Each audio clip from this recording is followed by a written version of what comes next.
All right, what's up, everyone? Welcome to another live stream, live feedback, essay feedback, hopefully what you want to see. So just adjusting the setup here. How's everyone doing? Hope you're all doing well. I know it's getting to the end of term for those of you who are in New South Wales. If you're in Victoria, this was your last day of the term, I assume. So thanks for joining in, especially if you're from Victoria. But for those people in New South Wales, slightly weird schedule with the terms this year when you look state to state. I mean, they're about 2 weeks off in terms of this first holiday period. So 2 more weeks for people in New South Wales, that kind of awkward Easter break in the middle. But hopefully you enjoy your long weekends. I'm sure some of you still have exams coming up. For those who don't, this is great revision, extra practice for you. So nice to see some of you here today. So please drop a comment if you are able to hear me okay, if things are coming through for you. I've got this other mic that I'm using. Just want to make sure it's hooked up properly. Otherwise, I am pretty excited to get going. If you have any questions about your exams, about your current module, the next module you're about to do, put it into the chat right now and we'll address some of those up front. Keen to give you some very practical, specific feedback. I'm going to be doing that on the Jedd-AI platform, which you can subscribe to via Jeddle. Continuing to improve that, to refine it so you can get more specific feedback on demand. That's Jedd-AI via the Jeddle platform. So I'm going to be using that to look at some of your responses. So a number of students, I think we had like 50 submissions just between last week and now for some free feedback on the live stream. I'm only going to get to a few at a time, but I'm going to keep doing these so that we can really try and iron out the common issues that students are making with their essays and also with other types of writing, imaginative writing, discursive writing, persuasive. So we'll get to all of those, especially as you come up to craft of writing, or if you're in Victoria, they do creating texts, or if you're in another state, you'll be doing similar modules involving the crafting of your own texts. So drop a line in the chat. Let me know that you are here and able to see me. Be nice to hear from a couple of you before we get into it. I'm going to wait on those comments before we jump into the first example, the first feedback paragraph that we're going to do. So Pentagon, congrats. You are the first commenter. Nice to see you. Pentagon, did you submit a response for feedback? I'm going to prioritize you in the next one. I think you're deserving of that. Also, Pentagon, if you want to get a chance to win the $100 Mastermind prize, come on Mastermind. I don't know if you've heard of Mastermind or if you've already been on it, but first commenter, I'm going to do that from now on. That's a good idea. Can get a priority spot on Mastermind where you're going to compete against 1 or 2 other students, some pop culture questions, English questions, good revision, and the winner of that could win $100 or more. We're doing that double up. We've actually got a jackpot system that I was going to bring in. I think the last couple of contestants have not succeeded at the jackpot. So it's a good time to get in, really. So Pentagon, shoot me an email just letting me know that you were the first commenter, and we will give you a priority spot for that game show event. You'll be one of 2 or 3, so you have a pretty good shot there. Guys, make sure with future live streams, first to comment, you're going to get that priority spot. We might do a few other prizes and things like that as well. But nice to see you, Armin. Nice to see you here. I mean, Akulsi. That's a tougher name to pronounce.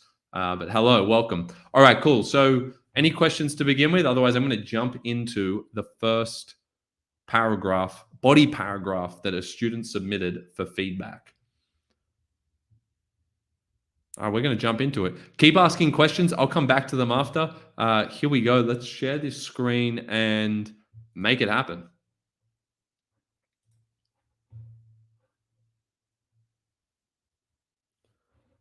So bear with me for a second, guys.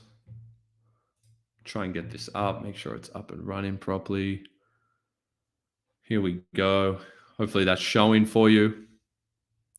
Patrick, I'm going to aim for a few. I mean, I tend to be very detailed and specific with these things. So I'm going to see what we can get through in the time. But ideally a few paragraphs to get through here. I think I'm aiming for at least 3. That might not be to your liking, but if I'm going to do feedback for someone, I want to do it properly. Okay, guys, just give me 1 second and we're going to jump into it. Have a read of the question. This one is on Module A. It's on King Richard III, looking for Richard, comparative study. But even if you're not doing that, if you're doing Tempest Hag-Seed, we've got that coming up. We've got some other ones coming up as well. You're going to still learn a lot from the way that we review these examples, okay? So we will jump into that in the next 30 seconds. Have you guys had exams recently? Keen to know how you've been going with those, how you're finding those. Let me know when you can, and we will jump into this otherwise. Okay, cool. Let's do it. So I'll come to some of those comments that I can already see momentarily, but let's get to the feedback on this. So the question was, contextual values and concerns, both shared and opposing, basically saying similarities and differences in terms of what the contexts of each composer were about, may be reimagined within textual conversations. So this question is explicitly, which means directly, about contextual values and concerns, right? So when we talk about context, remember we're talking about the key features of the time period in which the text was produced. So if you're talking about a Shakespeare text, you've got to first of all consider the era. Like what's the timeline there? What are the dates? Well, we rarely know the exact date that Shakespeare's works were published, right? You always know the dates of publication for more modern texts, but you always get a range, right? So say it's like the late 1590s or early 1600s, right? Try and identify the relevant era for that date, for that range. So it'll be the Elizabethan era or the Jacobean era for Shakespeare. So was it Queen Elizabeth who was in power, or King James who was in power after? And you've got to look at the times there and look that up and think which one is the relevant period. And that's a good label. That's a good starting point. So that's the context. Then you've got to ask, what did people value at that time? What were people thinking about? What were people concerned about at that time? And this takes research and you'll learn about it in class, but that's the key question. What are those historical and cultural concerns in that time period? Were people obsessed with the supernatural? Did they fear the supernatural? Was there a deep religious focus of people who lived in that era, in that landscape, in that country, even the same country in which the text was produced? So in England, a lot of the time we're talking about for Shakespeare. So what were people thinking about and talking about? What did they value and believe in at the time? And often there were conflicting beliefs at the time and conflicting values. Maybe a feature of Shakespeare's context was that patriarchal, hierarchical system. So patriarchal means male dominated. You always hear that term these days, especially with feminism challenging that. But a patriarchy is where the power structure is dominated by men. And you can see those power dynamics play out in a lot of Shakespeare's works, right? That's one interpretation of them. So you could talk about how there was a patriarchal value system at the time of the Elizabethan era, if you're talking about a play produced in that time period. So that's one example, but make sure you're going more specific than the time period. You have to say the specific value, like patriarchal value, right? If you can get a term like that, nice and concise, easy to integrate into your essays, you're going to dramatically improve it. The same for modern features. So if you're talking about a contemporary text, and contemporary means at this time, like right now, produced in the last, say, 20, 30 years. If you're talking about a modern text, it's produced in the postmodern era. It doesn't mean it's a postmodern work. You have to research that. But we could say here, Looking for Richard is a postmodern work. And that's something that challenges the truth, the nature of truth and meaning, and how meaning can change depending on who is the one interpreting it. So different people take different meaning from Shakespeare. And that means meaning is fluid. And it also means that meaning can change over time, depending on who's looking at it and where you're coming from. So postmodern period is important in terms of meaning being fluid, truth being challenged, right? The subjectivity of truth, that's a big focus of postmodernism. But it's important you get into some detail about that period. So don't just say the 21st century or the late 20th century, if you're talking about late 1900s, okay? Make sure you give a specific value or belief of the period and talk about how they are different or similar in terms of those values. So we could say that the belief system in a way back in Shakespeare's time was more rigid. If you look at their religious beliefs, they were more rigid. They believed in the supernatural. They believed that the supernatural would quite clearly intervene, quite directly intervene in your life if there was a disruption to the moral order. So if things were going wrong, things weren't as they should be, they believe that the supernatural will intervene. That was quite a prominent or popular belief. Whereas now you could say we've become more secular as a society. Western society has become more secular, which means that that religious emphasis has changed, or at least the emphasis on the supernatural certainly has changed. So now when we talk about morality, a lot of people would get their morality from their own subjective values. So it's more based on the individual. It's more humanistic. And that's called moral relativism. And that also was around in Shakespeare's time. So Shakespeare's time, they also had the Renaissance going on. And that was when people were challenging the religious beliefs and religious morality. And people started to say that right and wrong might be just dependent on the individual and what you believe to be right or wrong, and that it's relative and it changes and there is no fixed good and bad, good and evil.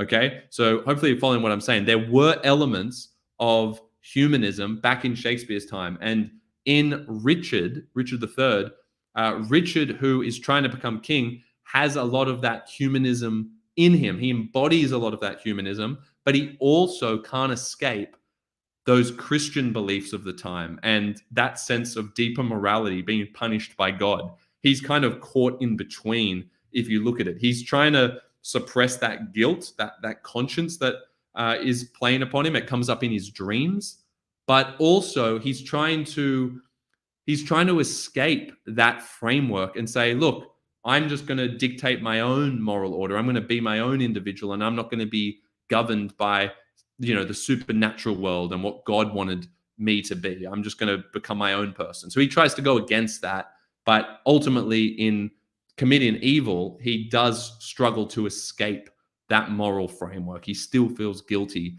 It manifests in his dreams. So he can't fully escape it. So you can see there's a tension there in Shakespeare's time period about morality and where that comes from. And it plays out in that power struggle of Richard and the other characters. And then if we look at today's society, we're more secular. So that resonates more with the humanism there, that people kind of dictate their own morality, even though that's not true for everyone, of course. We're just seemingly more secular in the Western world. And we have a greater focus on the psychological realm. So if you're looking for Richard, or if you're doing a text that is a modern day text, you definitely want to place a lot of emphasis on the psychological elements at play, right? A psychoanalytic framework, that's called, okay? Psychoanalytic means we're looking at things through the lens of the psyche. That's a 20th century, 21st century framework through which to analyze a text or to analyze the meaning of something, because you're saying that everything is about how we think. It's about what's going on in our psyche, how we're thinking and feeling. It's all about representing the inner world of the individual. Whereas if you were in Shakespeare's time, the Elizabethan period or Jacobean period after that, then you might be talking more about how the representations of things in the text come back to the supernatural. They're not so much a projection of the psychological, although they might be, but you could say there's a greater emphasis on the supernatural intervention and supernatural expression of things. Whereas in modern day texts, 21st century, late 20th century, you'll see more of the inner world being projected. So there's a different focus. That's called a dissonance, right? That's a contextual dissonance, because we look at things differently now than that people did in Shakespeare's time. People have different views of the world. They explain how the world works in different terms. They explain how individuals work in different terms. How we view science today is different to how people viewed science back in Shakespeare's time, when, the scientific method, was basically just coming to its early stages, or it was, the seeds of it were there and it was evolving over time towards the Enlightenment and then Romanticism and then modernism, right? Science is continuing to evolve, and now we have a very strong scientific paradigm that's important. So this all depends on what text you're doing, but I'm just going through some key contextual features of different time periods that might be important for your Module A text or any text that you're studying. You have to get into some detail. You have to do some research on that, use resources to identify what the specific components of a context are. Okay, that's my rant on contextual values and concerns more generally. We're looking for specific ones in this answer, and we are going to think about which contextual values kind of resonate, are shared, or which ones are opposing, are different, are dissonant. Dissonant, resonant are the terms of the actual rubric, the module, so prioritize those. But in this case, you obviously want to prioritize shared and opposing, right? Because they're the actual words of the question. You always prioritize the words of the question, then try and use the module terms, the rubric terms, and then, of course, just use additional terms that will help you explain those elements. Okay, the other keyword is reimagined, maybe reimagined within textual conversation. So how does Pacino reimagine elements of Looking for Richard, a Shakespearean play, to match Pacino's context? And what are the similarities and differences there? Okay, so on the other hand, this is someone's body paragraph where they're now comparing Pacino to King Richard III. Okay, so this is the second body paragraph, I assume, or this is the paragraph that follows the paragraph on Shakespeare. All right, so on the other hand, now they start on the other hand, right? So clearly they're showing a difference here. Pacino's expression of the pursuit of authoritative power, because that's a key theme, you see, they've listed the theme there. Not listed, but they've identified one. Collides contextually. So collides contextually. We could have even said opposes, right? Contextually opposes. I would always prioritize the word of the question. So this is a very small thing because I think the general point that you're making and what you're doing is getting there, right? Like you're on the right track. But always good just here to say, instead of that, you'd say contextually opposes. And the reason why we want to say that is because opposes matches the actual word of the question there. Okay, contextually opposes Shakespeare's theocentric focus. I like that. See, that's a specific one. Theocentric means religion was at the center of people's worldview. So how people made sense of the world came down to religion. It was theocentric. Centric means central. Theo, think about theology, like religion, okay? So religion was central as a focus for people in Shakespeare's time. So I like that phrase. It collides, drawing inspiration from rising individualism and secularism. This is the only thing where I'd say it gets a little bit vague there. Rising individualism and secularism in examining Richard's Machiavellian tendencies. So you're talking about the contextual difference here, and you're saying that it's to do with rising individualism and secularism. So the grouping here is an issue. I don't like listing. I'd rather just focus on one. Or you could connect the two. But I think the only issue here is that it's a little bit vague on both ends. Excuse me. Because you're just kind of listing two big words here. So drawing inspiration from rising individualism and secularism. I mean, it's a little bit vague, isn't it? It's not really getting to the detail. So we're going to put lack of specificity. Avoid listing buzzwords. Yeah, that seems to be applicable here. Okay, so we'll pull that up. How do I get both of these? Okay. Let's make a different one here. So drawing inspiration from, you can say the era as well, right? So drawing inspiration from the rising secular. Well, we won't see. This is the thing. They're not really secular beliefs, right? Drawing inspiration from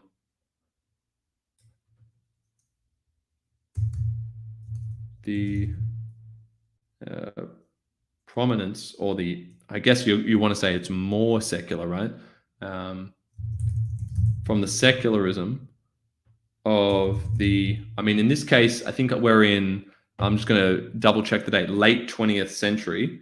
So always good to know the exact date because we don't want to say like early 21st, 1996. So good here to actually say drawing inspiration from the secularism. I'm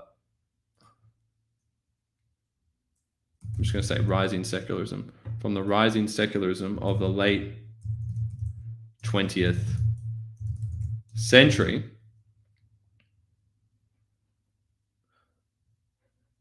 Yeah, and now then it's in examining Richard's Machiavellian tendencies, also a little bit vague.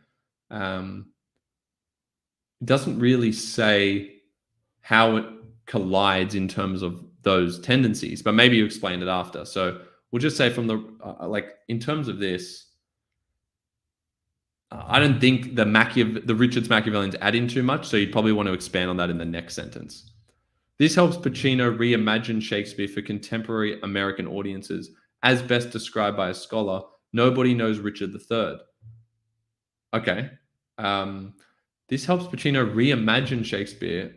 You probably could have got the reimagining in at the start, right? So if we go back to drawing inspiration from the rising secularism of the late 20th century to appeal, we can say to appeal,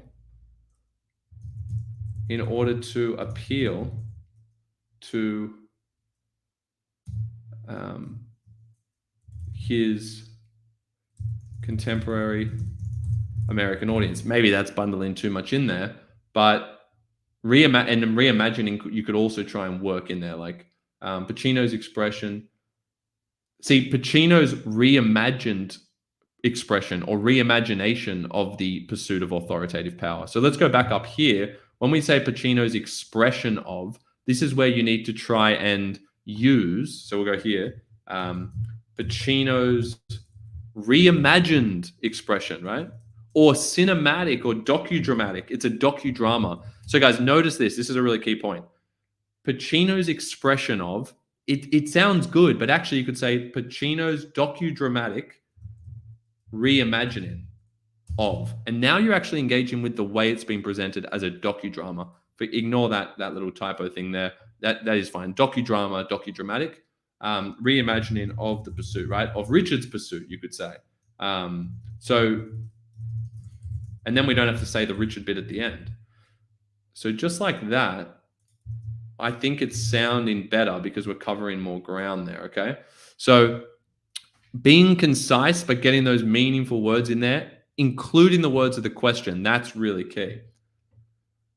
So this helps Pacino reimagine. We don't need that anymore because we've already said it reimagines. And we don't need contemporary American audience because we worked that into our previous sentence because we got rid of the last bit, put it up there. This quote, nobody knows Richard III, is good, but everything up to that point is not needed. So what we're going to do is actually cut all of that out because we've already covered all of that now in our rewritten sentence. So if we go to maybe it's clear and concise, we're just going to remove this and we'll try and use that quote elsewhere if we can. Then your analysis. Now, this student said that this is like, they've just labeled this analysis. They're not actually writing that in their essay. Pacino reimagines Richard III through deliberate cinematic portrayals, right? So Pacino reimagines Richard III through deliberate cinematic portrayals. So notice how when I adjusted the top here, this is interesting. I suggested just saying Pacino's docudramatic reimagining. You could have said cinematic reimagining of Richard's pursuit of authoritative power. Notice how there's all these extra sentences, which you don't need to have full additional sentences for these things. So guys, for everyone listening, have a look through each sentence carefully and think, could I just use a word or two, keywords there, and merge them into a prior sentence without getting too clunky? And eliminate the bits that aren't necessary in those earlier sentences and just get rid of these additional points altogether. Like you need to think what value is being added by each sentence. And the value added here is just saying there's a cinematic portrayal, that it's a cinematic reimagining. But as I've showed you, instead of saying Pacino's expression, you could say Pacino's cinematic reimagining of. You don't need to say expression, say reimagining. Prioritize the words of the question.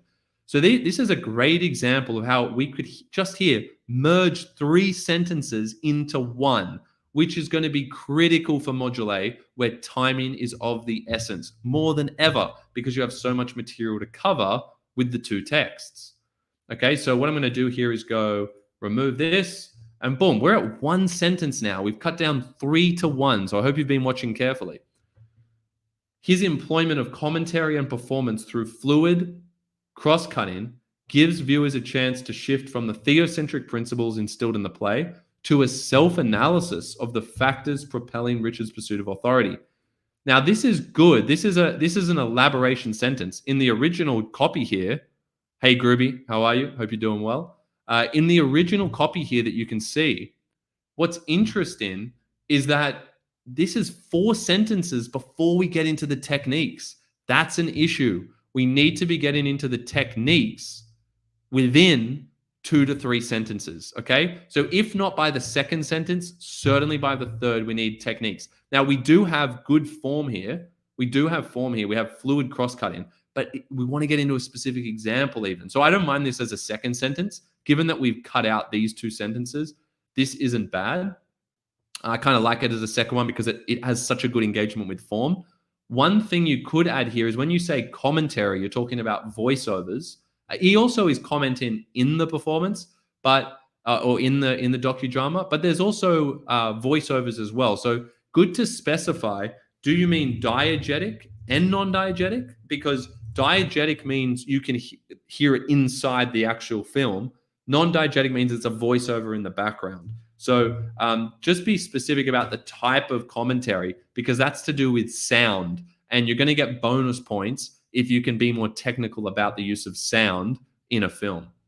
But I really like that you've engaged with form. See how it's fluid cross-cutting? Cross-cutting is a camera technique, and it's a general technique that applies to the whole film. So there's lots of cross-cutting throughout. So great use of form there, right? So good use of form in terms of cinema, okay? I'll come back to these questions shortly about timing and words that students are asking in the comments. Okay, so I like that sentence as a second sentence, but I wouldn't like it if that was your 4th sentence as it is here. Framed through Puccino's assertion, if a person has an opinion, it's only an opinion. Now, look at this. Have we got a technique in there? Because it's a nice quote. If a person has an opinion, it's only an opinion. Can anyone see the technique there? If a person has an opinion, it's only an opinion. So where is the repetition? The repetition is at the end of the clauses. It's at the end of this part of the sentence, and then it's at the end of this part. Put it in the comments if you know what technique that is. But if a person has an opinion, it's only an opinion. We have a specific technique for that. So let's go down and see use of technique, include a technique. We're going to include a technique for that one. And it is, let's put it up here, repetition, but we need to be specific for an essay that you have time to prepare for. It's repetition at the end of the consecutive clauses, which means it's actually called epiphora or epiphora. It's not anadiplosis because that's when it's the same word at the end of one clause and then the start straight after. So you'll see the repetition right next to each other if it was anadiplosis. Whereas epiphora, also known as epistrophe, so you can actually say epistrophic repetition if you want to get fancy with it, or epiphoric, add an IC to the end of these words, like anaphoric if it was at the start of the sentences. But because the repetition is at the end, it's epistrophe or epiphora. Better to say that than just to say assertion. So you could say, instead, we could say Puccino's epiphoric assertion. That's just a clean way of saying it without having to add a whole new sentence to say the technique used here was epiphora. It's just Puccino's epiphoric assertion. What you want to do to become a better writer is embed important terms into sentences without adding more words than are necessary. So that's a key thing that we can do to just improve that sentence off the bat. Framed through Puccino's epiphoric assertion, and I do like the quote because it links to opposing the moral absolutism. Remember we talked about at the very start, if you were listening at the start, I said, in Shakespeare's time, people were more rigid. This is right, this is wrong. It's like if you took a very literal fundamentalist view of the Bible or a text, right? A religious text, when they say, this is right, this is wrong. It's that simple, right? No questions asked. Whereas now people tend to question those things a bit more and be like, is that right? Is that wrong? It's a philosophical question more so. Like, you might think something's bad up front, but then it turns out that it was for the greater good. There was a reason behind it. So it's not always clear what's right and what's wrong. And this is not just getting at the morality point of view, but I think it's getting to this idea of texts not having a limited meaning. So Shakespeare's play doesn't just have one meaning. That's what this is getting at. If a person has an opinion, it's only an opinion. That is getting to the subjectivity of meaning, of truth, that is central to postmodernism. Now, I don't know if that has been specified here, but that would improve it, right? So I like opposing the moral absolutism. You could shorten that to just moral absolutism. I think we're getting into a flow now here, guys. I think we're into a flow with this. It's a strong response, by the way. Don't get me wrong, but we can improve this response with some cuts and just some more specificity on some of these contextual points instilled, and suggesting that there is always good in the wrong and there is always wrong in the good. Yeah, I like that, but you haven't expanded on the actual postmodern point, right? You haven't actually said Pacino's context. You just added another quote instead. So I would actually kind of tie in here, right? The fact that we have postmodernism, this is the subjectivity of meaning or truth. You could also say fluidity of meaning, the subjectivity of meaning that is central to postmodernism, right? That's the key. You can't just rely on another quote to explain the initial quote. Although I like that you've used two quotes in the sentence, but you haven't quite done enough on the context side of Pacino. Hopefully that makes sense to you guys. This demonstrates to viewers how Richard's pursuit of power leads him into moral digression as a result of circumstance rather than Shakespeare's predeterministic ideals. Yes, but it doesn't demonstrate it. It actually compels us to reconsider that. You're saying it too definitively here, which is kind of ironic because the point is it's not definitive. We don't know. So this compels viewers to reconsider. You're sounding too definite. This compels viewers to reconsider. The point is that it's transforming our understanding of the original text. Okay? To reconsider Richard's pursuit of power as a moral digression that is the result of circumstance rather than predeterministic ideal. So just be careful with your language here, okay? You don't want to contradict yourself. So we'll put that here. Okay, Richard's pursuit of power leads him into a moral digression. Furthermore, Pacino's attempt to reimagine the play through the colloquial vox populi, right? Hopefully I'm saying that right. Richard III about a guy with a humpback. Right, so we've got this opinion of the public, Pacino's attempt to reimagine. Yeah, so it's when he interviews people about what's the meaning of Shakespeare, and he's asking people, on the street and whatnot. And someone says colloquially, it's about a guy with a humpback because of his deformity. Richard III is deformed. Questions the Machiavellian nature of contemporary society. This heightens the audience's ability. See, this is the bit, it just trails off a little bit. You had a really strong middle, but this bit kind of lets you down a little bit because it just goes questions the Machiavellian nature. It's not just doing that. The fact that people are so casual about it shows that they don't resonate with the supernatural values of Shakespeare's time. So just far too vague here again. I really think you could do a lot more. You've chosen good evidence. You've chosen good quotes, but you can do more with the explanation, okay? So you need to expand. That's what I would love to see here to really get you into that band 6 range, okay? I think you need a little bit more evidence almost, but if you make all of this more concise, you'll easily get your 3. I would recommend 3 quotes, 3 kind of pieces of evidence in here. But you can do more with this explanation. Just questions that you've kind of left that as a vague statement. I don't know about that, right? It's what it does is it conveys our ignorance, right? The 21st century audience ignorance, right? So the ignorance Or why don't we just say the dissonance, the fact that it doesn't resonate, right? I'm thinking of a way, the best way to say this. So it conveys the dissonant contextual values of Pacino's, late 20th century audience who, now this is where you need to say they don't resonate, right? Who are unable to kind of resonate with the supernatural emphasis of, or the supernatural character of Richard's deformity, right? But what are they able to resonate? Who are unable to resonate with the supernatural, but can nonetheless connect with his moral. And you could bring in some other kind of quote or example here to substantiate, to prove this, but can nonetheless connect with his kind of moral plight, right? Or something like that, his downfall.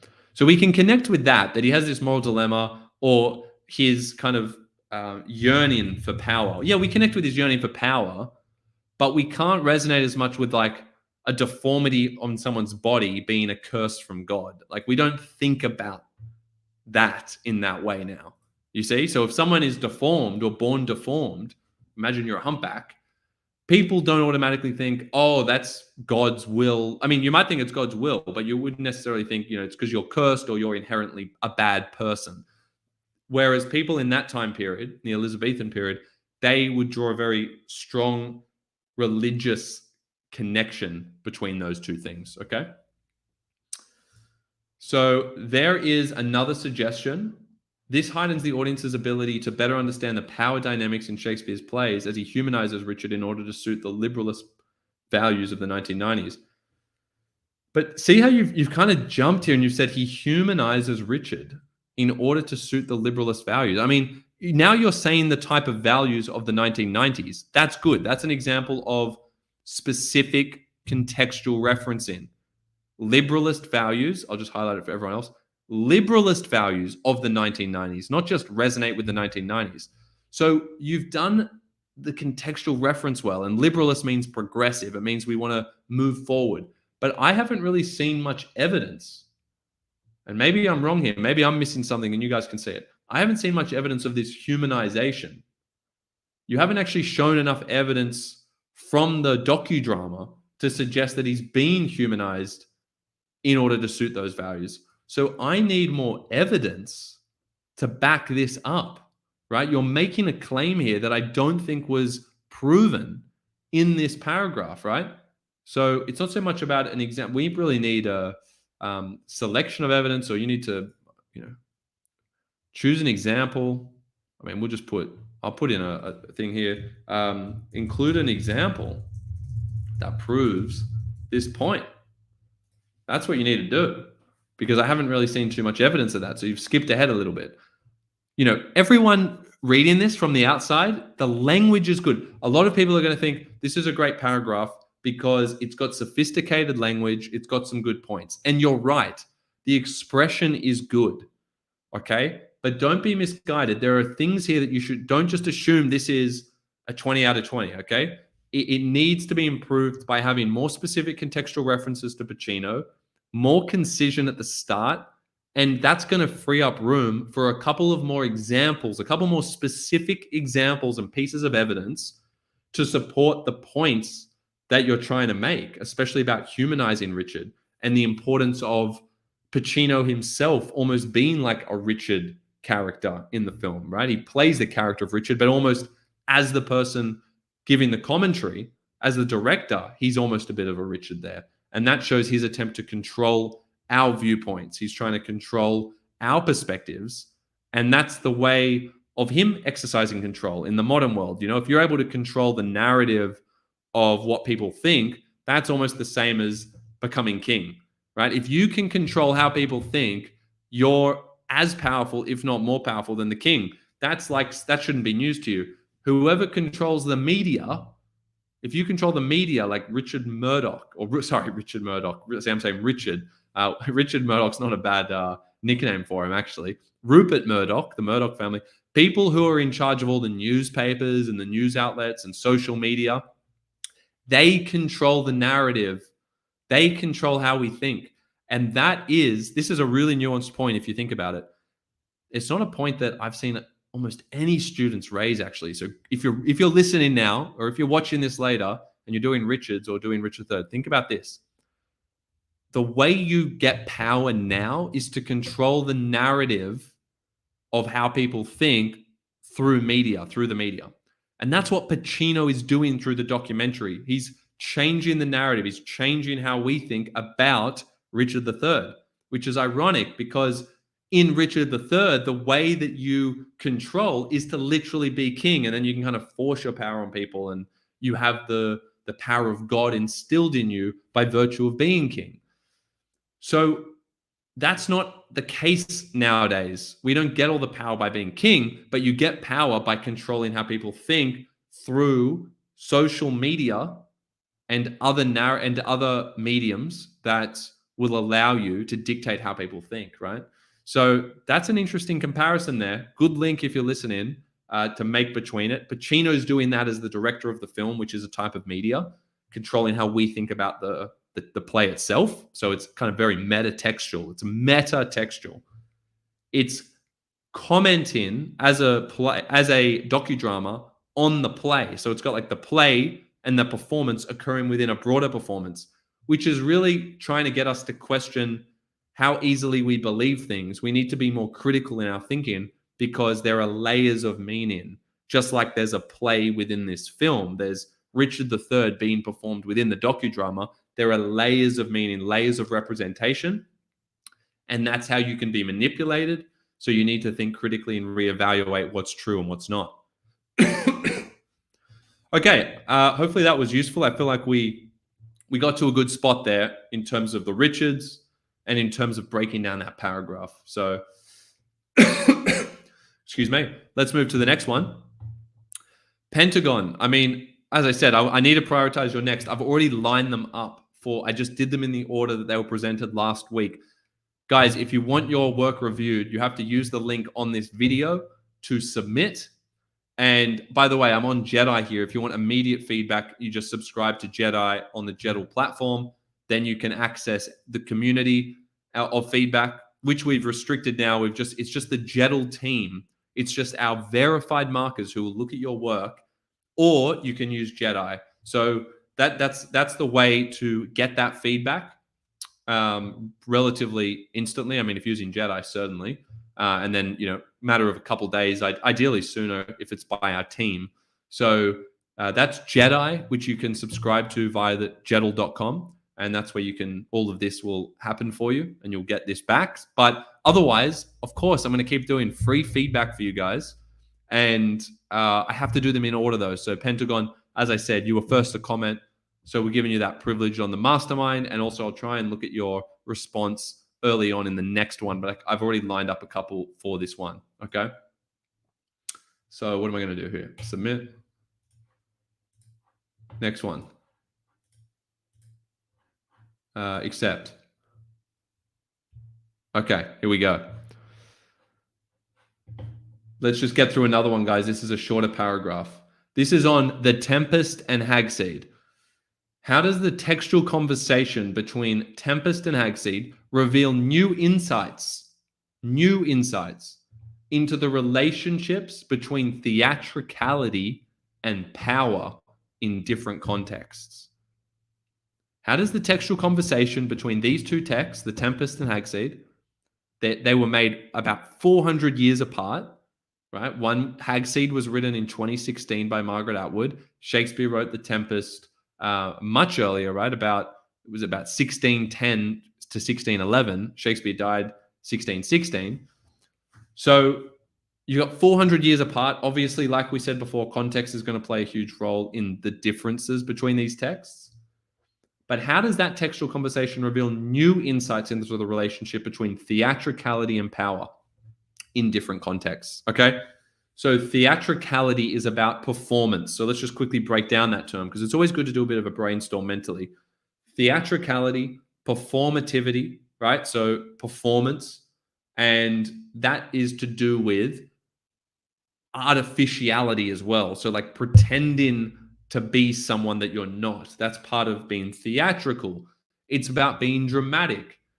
But drama and theatricality is also about capturing the truth by expressing emotion, by expressing feeling. So there's truth within theatrical performances, but there's also deceit. There's also the ability to manipulate how people feel because you're being theatrical. You're getting people to feel and think a certain way, like we just talked about before. So theatricality and power, if we're thinking about these two key terms up here, theatricality and power, we need to think about the relationship between them rather than listing them together ever. So never list two key terms in a row in a question. Never repeat that in your essay. You need to actually expand on each one and relate them together. So I think theatricality is a way of, right? It's a vehicle to assert power over someone. Because if you're theatrical, you can, and this is the explanation, you can actually manipulate how one thinks and feels to elicit a desired response. So it's interesting here with the theatricality and power, those terms. Obviously, the Tempest is about, Prospero and his quest for power. He tries to take power over the island through his magic. He also exerts power over Miranda, patriarchal power. He exerts power over Caliban, right? More of a tyrannical kind of power there. The power of the oppressor, the power of the colonizer. So there's some contextual links to the age of discovery there and the fact that there was a lot of colonization going on and a lot of discoveries of new land, but a lot of people already occupied those lands. Same with the Australian history, right? You had Aboriginals in Australia, and then you have the British come in, British colonization. Well, this was written in the 1600s, early 1600s, when there was a lot more of that going on. Now, Australia got colonized later, but imagine all the other islands and territories that the British went and conquered, right? There were already natives living on the island, and they weren't treated well, right? They were treated like savages. And that's what the Tempest exposes as well. And in some ways, Prospero is like that colonizer, that oppressor who takes the land of Caliban, and he does it through his magic. But in other ways, we can empathize with Prospero because he's been exiled from his homeland because he got obsessed with magic. He wasn't being a good duke, but he cares for his daughter. And even though he might seem very controlling, he still wants the best for her. So we see that it's actually by Prospero playing the role of a director on the island. He's kind of controlling the events through his magic, that Shakespeare is metaphorically conveying the power of theatricality, because Shakespeare is a director, to manipulate the audience. So he's saying that theatricality, if you're a master at it, like Prospero, like Shakespeare, then there's a power in that. Excuse me. But this was one of Shakespeare's last plays. It was his last solo authored play. And at the end, he's actually relinquishing his power to manipulate an audience. And he does that by basically retiring from theater. And theatricality, is that art form of creating meaning, but also manipulating an audience. So there's a deep metaphor to the play there that I think everyone should be aware of. And Atwood tries to comment on that. Now, that's just a bit of background commentary. I could honestly talk for far too long about Tempest and Hag-Seed, but let's get into this paragraph and see how this body paragraph has been written. Similarly, I never like similarly as a start, by the way, because it makes me think, what, are you going to tell me the same thing? So I would probably just cut that out and just start with Atwood extends, because similarly and extending are different things. Now, I'm getting very technical there, right? I'm getting very pedantic, very specific and particular. But I think that, language and word choice is important. We're all of you are watching this to improve your essay writing. So notice the attention to detail that I'm showing you here, right? So we don't need that. It's a word that's confusing. It's not that. I hope it's not going to be similar. Otherwise, what's the point? Atwood extends the conversation on the transformative power of theater by, don't worry about a comma, by showcasing Felix's journey through his orchestration of the prison pageant, paralleling Prospero's in The Tempest. What has he been thinking, keeping it tethered to him all this time? How selfish he has been. Now, it's a slightly clunky sentence. You've got a lot of commas, and you've also got a quote in the sentence. Now, if that's your topic sentence, unless this is like the second half of a paragraph, then I wouldn't recommend using this as a topic sentence, okay? So you would kind of want to stop the sentence after this bit here, right? So you would kind of put a full stop, end sentence, because you don't want the quote in the first sentence. And let's see what you actually said again. So Atwood extends the conversation. You need to focus on that new insight, offers new insight. You haven't actually tapped into the context on that top sentence. I know you've done it a little bit here, postmodern, I could see, right? But I think you can do more, and I think you should definitely do that up here. I'm trying to gauge whether this is just the second half of it, but it doesn't look like it. I think you need to be, splitting these first two sentences up, or this first sentence into two. And you need to tap into that new insight part. So what is the new insight? Atwood extends the conversation on the transformative power. Let's see where we can go from here. To reveal new insight, right? To reveal new insight into, what are we getting? Extends the conversation on the transformative into the, what do you end up talking about? I'll do a quick scan. Artistic mirrors, post want to reimagine in.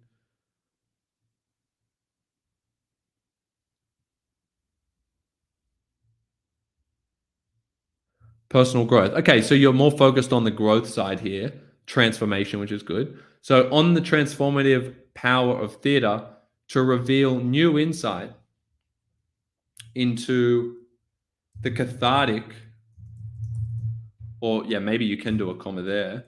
I would extend that, but I would almost say extends the conversation on the transformative by revealing. I'll go with by revealing, get rid of the comma, new insight into the cathartic potential of performance, something like that, right?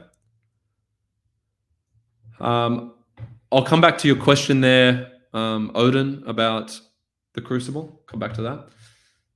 So we'll split the sentence up there. Hopefully that makes sense. I would replace that part there with that sentence because it's connected to the question and it actually goes on to say something specific. Cathartic means that you get a release of emotion. It's kind of like feeling a weight come off your chest, or you're mourning. Someone has died, and you're crying, or maybe you hear a song that's nostalgic. You just let the emotions out.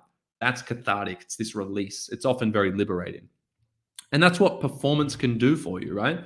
By going through performance, you can, as the person enacting or witnessing as the audience. Okay, Groovy, thank you very much. Wait, so why are you here? Pentagon, what do you mean by that? So why are you here? Is that for me? Odin, you were graduated already. Odin, we'll still entertain the question. Sorry, I'm just looking at the chat, guys. Sorry to lose my train of thought. I was interested in the chat flow there. I thought Pentagon was bringing my offering here with the free feedback into question, but that's all good. So if we look at that new topic sentence, it's providing a specific insight and it connects to theatricality by saying the cathartic potential. We've also said the power of theater. So that's kind of a sneaky way on linking power and theatricality.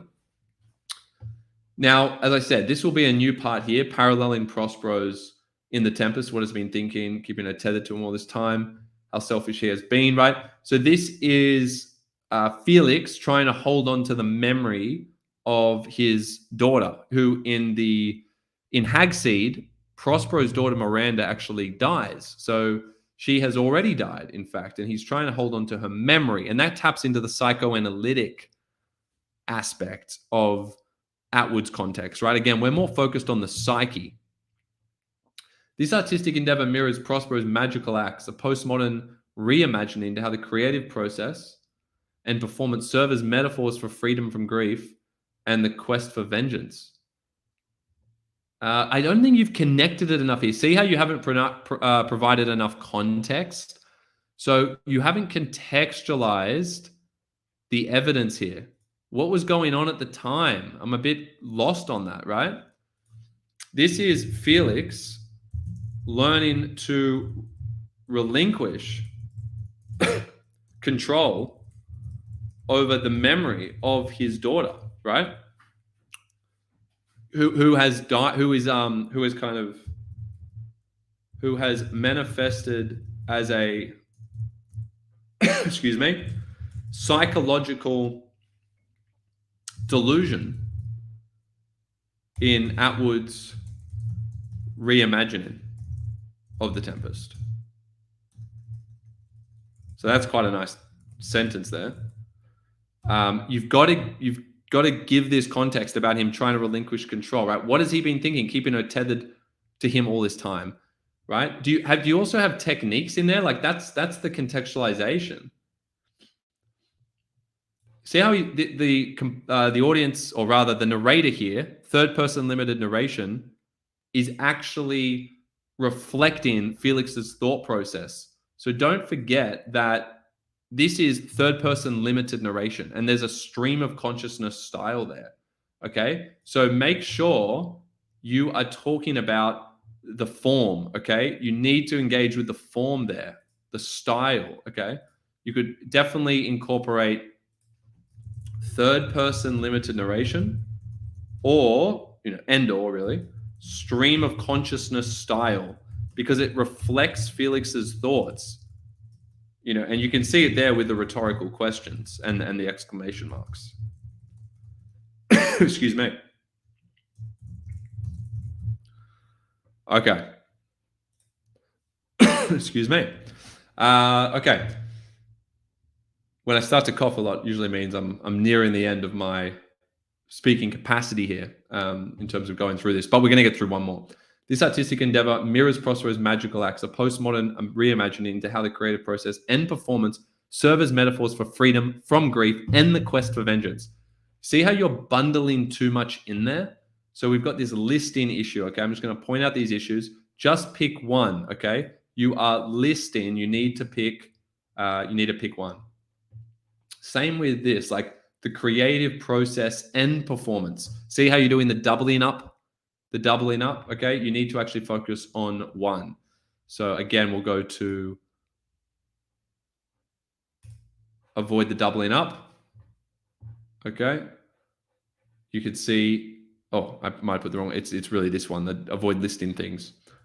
Ultimately, the liberation of his illusion of Miranda to the elements be free is facilitated by Felix's reflective engagement with theater, the staging of the Tempest in the prison. Yes, good. But it's facilitated by Felix's metatextual. You've got to use metatextual.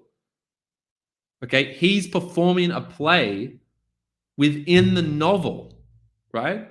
So, or you could say intertextual, okay?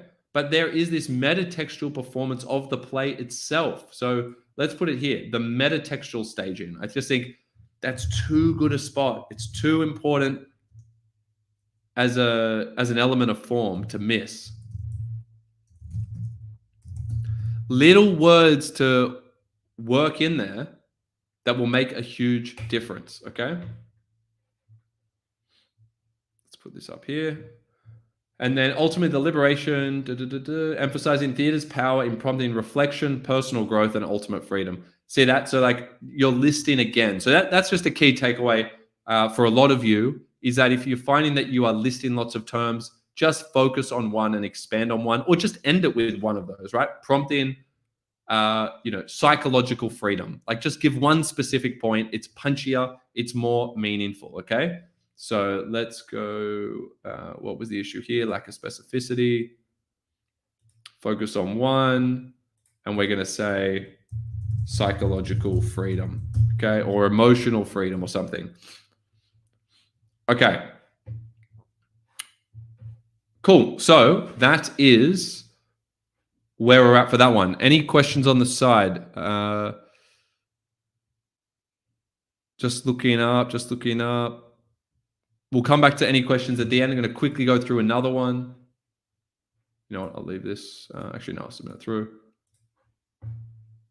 Once again, this is on the Jedd-AI platform. You can subscribe to it for unlimited feedback with Jedd-AI for your essays and other tasks as well. And also Jeddle team feedback. You can subscribe to that, which is an amazing resource, obviously. You can subscribe to that on Jeddle.com. Go to Jedd-AI, subscribe, and you're into this platform, which is awesome. Okay, last one here. Composers appropriate text from the past in order to challenge our assumptions about the present. To what extent is this statement true? Now, I'm going to make sure I didn't go through this last time.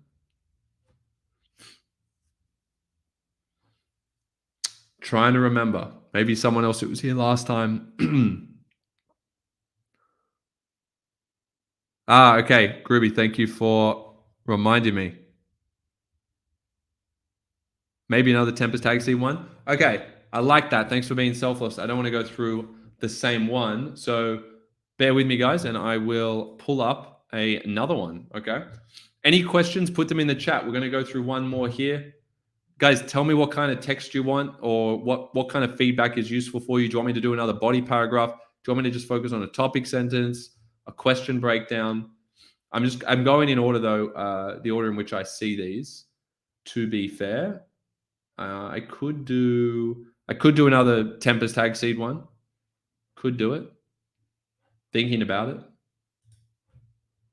An introduction. A lot of people have been doing the bodies because I think, you know, that's what I've been trying to emphasize because I did quite a few introductions at the start.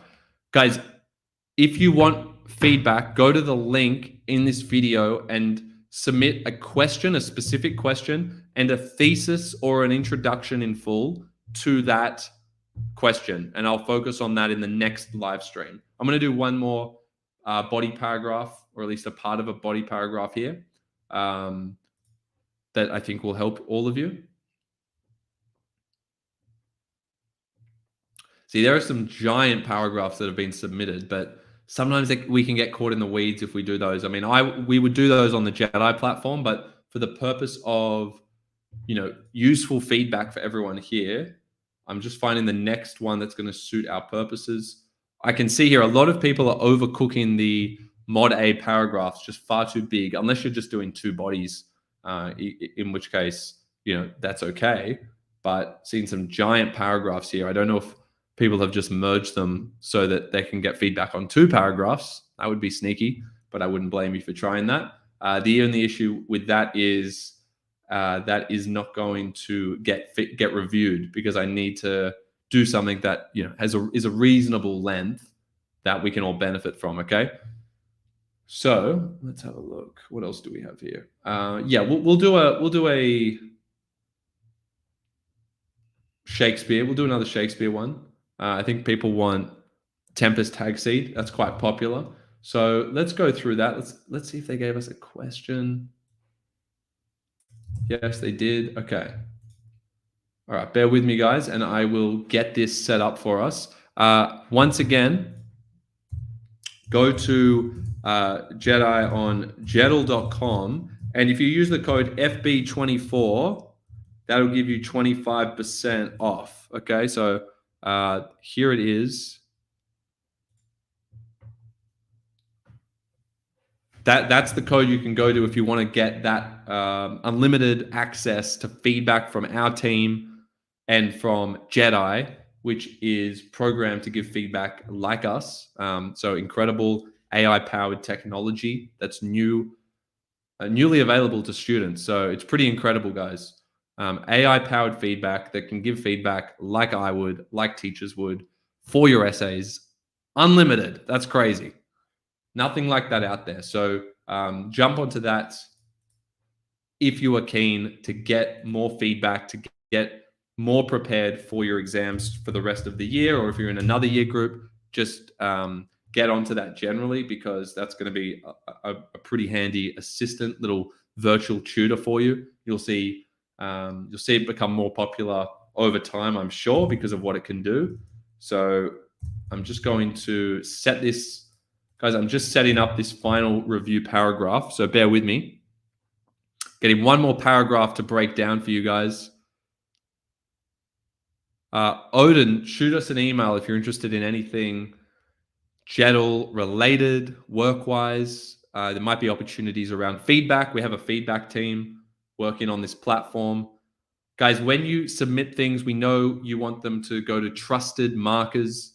So, we've been updating the way we're doing the Jedd-AI platform. And if you want to get a human, one of us to review it, then you can do it through Jedd-AI and request feedback from one of the community experts. And that's a new feature, actually. We've just updated that. So, you're only sharing it with people you trust. And yeah, exactly. Give my peers feedback. Yeah, that's great. So Odin, shoot me an email. Just email us hello@jeddle.com. hello@jeddle.com. Otherwise, the email's on our website. Just give me the context. Get back to you as soon as possible. Probably after the Easter long weekend, maybe sooner. We'll see what is doing. Okay, so I'm just going to put this final piece in. I'm going to reduce it to 3 important pieces of feedback. How about that? Sometimes if I focus on too much, it's all lost. I mean, I'm sure if you watch these things back, you can pause it, apply the comments. Fleur, did I get your paragraph on King Henry? Maybe. As I said, I had 50 submissions in the last week, so I just can't get to them all at once.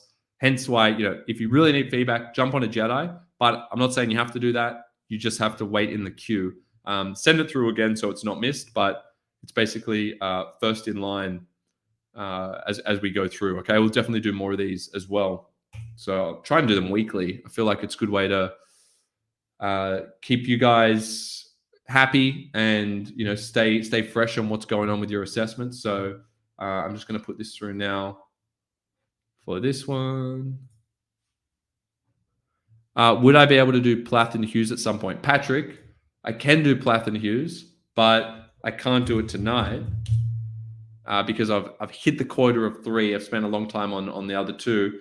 So send it through on the link in the video. That's how you're going to get the free feedback. Or go to jeddle.com, shoot us an email with it, okay? Just a paragraph with the question. Has to have a question, okay? Do that. That'll also give you, you've got the discount. Everyone on here's got the discount anyway for the Jedd-AI. That's the best way to do it. So it's hello@jeddle.com, but use the link on this video to submit your response that you want feedback for, okay? Okay, guys, I've just had to put that through the system. So we're going to pull that up now, and we're getting serious now. Okay, this is the 3rd one.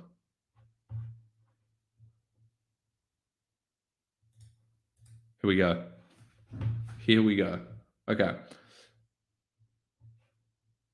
Margaret Atwood's Hag-Seed reminds us that Shakespeare's plays have transcended time.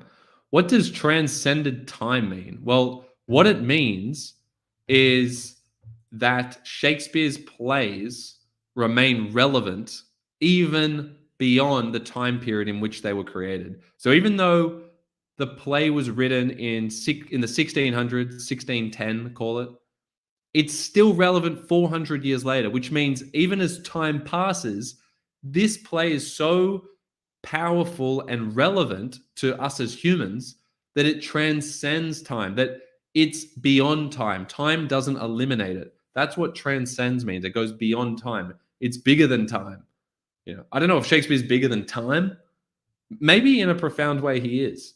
But the ideas of his plays aren't defeated by Father Time, right?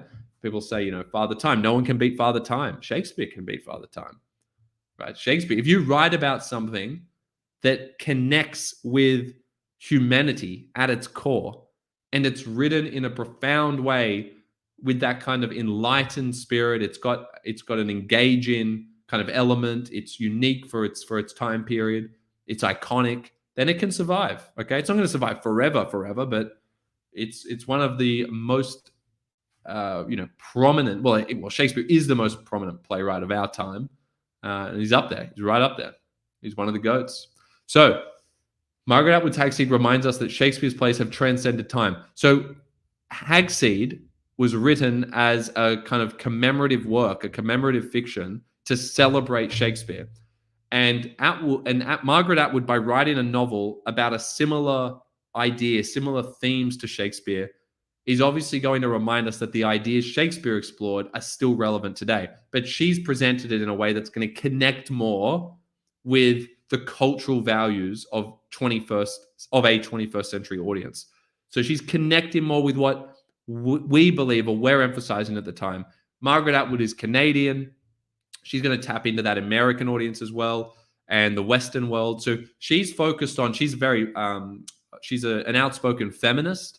So she's very progressive. So she has a lot of progressive values engrossed or submerged within the novel that she writes, which is based on Shakespeare's play.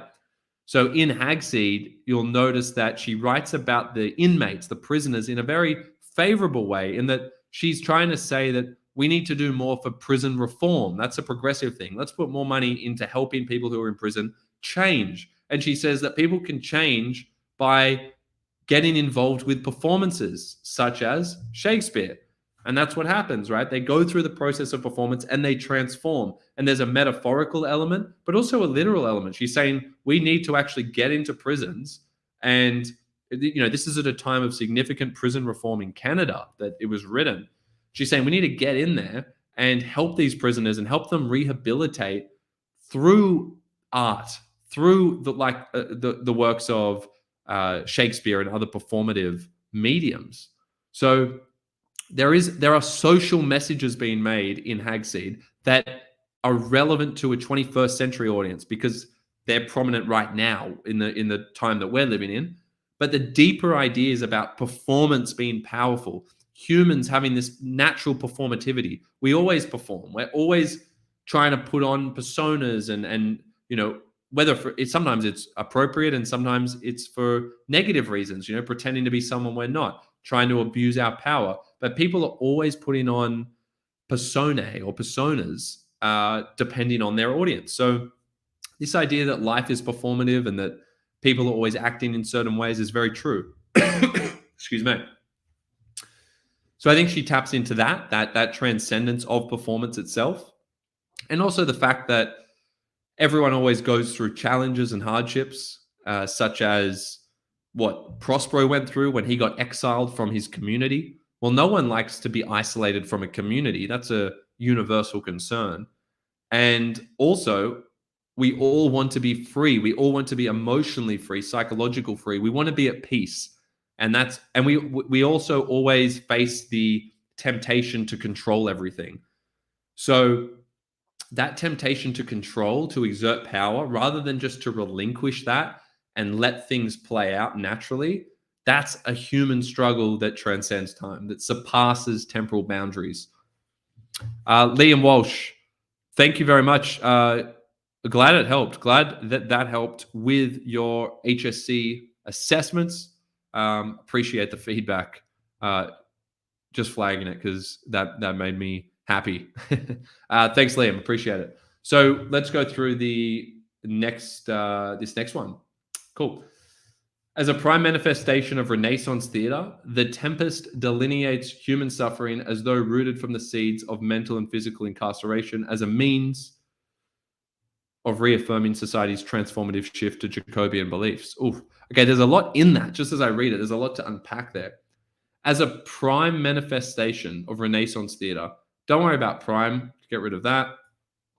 The Tempest delineates human suffering as though rooted from the seeds of mental and physical incarceration. As though rooted. I think you could just tidy up the wording here. Delineates human suffering as a means of reaffirming society's transformative shift to Jacobean beliefs. This is a little bit vague. I'm actually struggling to just get that clear point from this sentence, right? Your topic sentence here is a bit vague.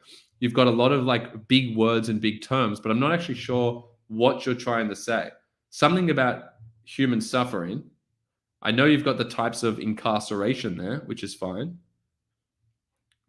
reaffirming a shift to Jacobian beliefs. It's that Jacobian beliefs. It's just so vague. So guys, be careful when you refer to context in a general way. So we'll go down here, use of context. Use of context. Let's see it. Make this contextual reference more specific. Otherwise, I don't really know what you mean by that. For a topic sentence, you need to be more specific. It is through the absurdist play's theatricality. Absurdist play. Isn't it? It's a romance. It's a late romance, or at least it's got tragicomedic elements. I'm not sure. I haven't seen it being called absurdist. So is that correct? I mean, I know it's a late romance. It's also got, some people also call it a tragicomedy. It's not like everyone dies at the end, so it's not a strict comedy. It's got tragicomedic elements, right? And that is what they called a late romance. That's the most accurate genre I've seen attributed to the play. And it's not a romance in the traditional sense, although it has some of those elements. But late romance in Shakespeare's time didn't mean what we think of as romance today, like a rom-com. It's not like that. Although it could have some kind of rom-com elements if you really think about it. It is through the absurdist play's theatricality that it becomes an allegory of the soul. All right, well, that's pretty deep. With Caliban and Ariel as symbols of the conflicting facets of the human psyche. Okay. Well, I like that you've got a strong voice in this. Like, you're making some big points, some deep points. Let's just see if you are able to unpack them in a clear way. So Caliban and Ariel are conflicting facets. They're opposing elements of earth and air colliding. Okay, nice kind of poetic, how would we say it? There's like a poetic kind of rhythm to this. Okay, it's definitely written in an engaging way, and it feels like you have a voice, but you are still being a little bit vague about what you want to say. And that's the trick, right? When you get too philosophical, sometimes you can lose the marker in terms of what you're trying to say. But let's keep going. The play aligns with Renaissance humanism, characterized by the subconscious dichotomy between the beast, Caliban. Is that just like a deliberate thing there, the beast? I mean, we'll just say the beast, or unless that's a contextual term. And the angel Ariel, imprisoning Prospero within the confines of his cognitive dissonance and psyche, promoting his psychomachia in relation to his internalized struggle between vengeance or forgiveness. Wow. So you've got a lot of big terms in there. There's a lot going on there. I would say the only thing is you're kind of layering all these similar related points on top of one another, but I would be focusing on just going deeper on the one point. Like, you kind of laid in all these big phrases, but it feels like we're never going forward. You're just adding more of the same, right? They're like almost at the same level, but I want you to go deeper on one of them so I can really understand what you mean. I mean, yes, you say there's a subconscious dichotomy. I mean, you've talked about Renaissance humanism. How does that play into it? Vengeance or forgiveness? I mean, yeah, it's just not clearly, it's lacking cohesion. That's what I would say. There's a lack of cohesion, even though it's a really nice point. Other people reading this might be like, whoa, there's lots of big words in there. I think there's just too much going on. And sometimes less is more. That's what I've tried to say. I think it's just, avoid any unnecessary detail. Focus on the question a little bit more. Okay, focus on the question a bit more, because even though this has like a nice philosophical ring to it, we just focus on one point at a time and expand, okay? That's the best way to do it. As a Machiavellian prince of power, Prospero manipulates nature through an inversion of the great chain of being in order to create a tempestuous uproar of discord through in medias res. Yeah, so good about the start being occurring in that way. Great reference to form there. Nurturing seeds of revenge that cause hearts to bleed from the metaphorical dark backward and abysm of time. Okay. One other thing as well, that's good. That's a good sentence. We'll see where you go from there. Just going back up in terms of like talking about cognitive dissonance and whatnot, you might want to make it clear whether you're looking at this like retrospectively from Atwood's perspective. Like, has Atwood made you think of this as cognitive dissonance, or do you think this is actually reflective of the site of the time? So, is this Atwood creating this perception, or was this a genuine kind of understanding at the time, independent of Atwood? Not that it has to just be from at the time. It might be what you have understood it to be anyway. But it would be good to kind of refer to what the relevant contextual values were at the time that relate to that versus how Atwood has made us rethink it. So just be clear about that. As such, Shakespeare's protagonist resonates with Machiavelli's assertion that a prince, when he has the opportunity, ought to create some enemies so that, having crushed them, his reputation may rise higher. Try to avoid really long quotes. So I'm just going to make a general point. This is for everyone here. When you have quotes, make sure you shorten them. Okay, shorten the quotation. Just the key words of the quote only, right? That's just, you don't want to spend a whole sentence on a quote or most of the sentence on a quote. Rather, you want to kind of chop it up, use as fewer words as possible, and focus more on the meaning. It is through his epiphany that he walks the path of forgiveness and indulges within Renaissance unions to set himself free from his mental incarceration as an airy spirit that lacks the capacity to feel, ironically finds more humanity within itself than Prospero to pity his enemies. This sentence is very long. I'm not sure what why airy spirit is in square brackets, unless because it doesn't look like it's in a quotation. Set himself free. You might want to incorporate a quote instead. Incorporate a quote to say this. It sounds better if you can just say like set free versus saying it in your own words, because then you're showing a more constant engagement with the text. And then within the play's denouement, which means the ending, Prospero's appeal to let your indulgence set me free. That's where you say it, see? But I feel like you've almost said the same words up there, so you may as well blend that in. That's what I was getting at. Reflects a transgression of usual dramaturgical boundaries, right? A transgression of those. Well, for sure, in terms of breaking the fourth wall, that's that metatextuality. You probably don't even need to, say it in this way. You could say it that way. I mean, it's definitely a breaking of the fourth wall, which is a transgression of those dramatic boundaries, as a means of placing his fate outside the mise en scene to free him from the play, and thus alluding to theatrum. Little bit vague here. I mean, theatrum mundi. Like, it's almost. I would link this to context. Okay, that's what I think is the strongest link here. Let me see if I can get this working. Link to context. It's Shakespeare relinquishing control as a playwright.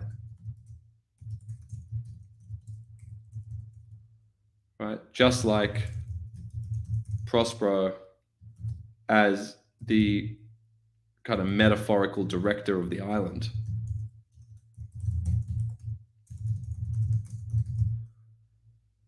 It's his final, solo authored play. He's at the end of his career. So he is giving up his powers over the audience. I think just expanding on that at the end would really help you, okay? So that point at the end in terms of breaking the fourth wall, giving power back to the audience, speaking to, if we go back to the question, speaking to the power of performance to engage the audience in that way, where the audience and the director kind of have control over one another. And there's that kind of timeless relationship between the performer and the audience. And you can talk about that power dynamic between the two. Okay, so yeah, you've covered more high-level concepts. It honestly needs to be a bit clearer. I would really try and simplify this overall. So for anyone looking at this or watching this, don't be scared off by the sophistication of the vocabulary. I think the ideas actually could be a lot clearer, and I think it needs to be simplified quite a lot. So it's great that I can hear your own voice coming through, and it's got this philosophical dimension to it, but you do need to clarify what you mean. Focus on one thing at a time in a very clear way. Challenge yourself to explain what you're saying in simpler words. Make that your goal. How do I convey this in simpler words that, a 12-year-old will understand? If you can write that out and then, amplify it a little bit in sophistication, that's always a good activity to do, to test that you really know what you're saying, that you're not just throwing all these big words out there. Okay, you want to make it easy for the marker to follow your point and easy to see that you are making points and backing them up with actual evidence, because it feels a little all over the place with these ideas. It's hard for me to see that clear progression in this one. So that's my feedback, as sophisticated as that one sounds. Hopefully that helps all you guys. So any last questions? Otherwise, I'm going to pop off. We'll end it there. Thanks, everyone, for tuning in. For those who stayed the whole way, I mean,